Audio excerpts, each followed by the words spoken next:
बिस्मिल्लाहिर्रहमानिर्रहीम। अस्सलाम वालेकुम।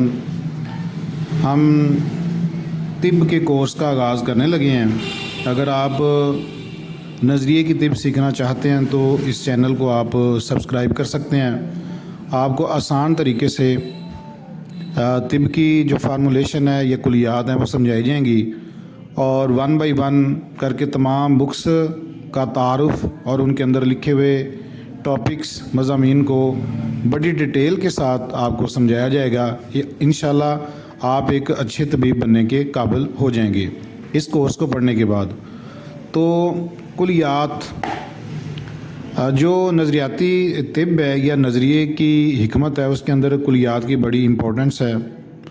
तो कोई भी काम करने का एक फ़ार्मूला होता है, जब आप उस फार्मूले को सीख लेते हैं तो काम करना आसान हो जाता है। लिहाजा ये एक सिंपल ऑर्गन थ्योरी है जिसको समझ कर आप बड़ी आसानी के साथ इलाज मुआलजा कर सकते हैं या कम अज़ कम अपनी सेहत का ख्याल रख सकते हैं। तो वो लोग जिनको हिकमत से दिलचस्पी है वो इस चैनल से बहुत ज़्यादा फ़ायदा उठाएंगे।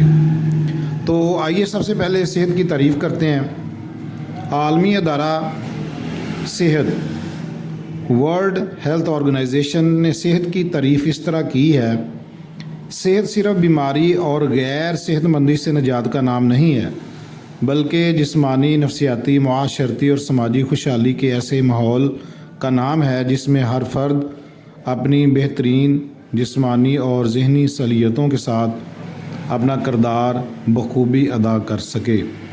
यानी फ़र्ज़ करें एक बंदा जो है फ़िज़िकली फ़िट है, यानी उसे कोई बीमारी नहीं है, लेकिन वो ज़हनी तौर पर या नफसियाती तौर पर परेशान है या उससे कोई माशी तंगी है, तो जो यूनाइटेड नेशन है उसकी जो डेफिनेशन है सेहत की, उसके मुताबिक वो उस पर पूरा नहीं उतरता। लिहाजा वो बंदा जो है वो सेहतमंद तस्वर नहीं होगा, वो भी बीमारों की कैटेगरी में फ़ाल करेगा।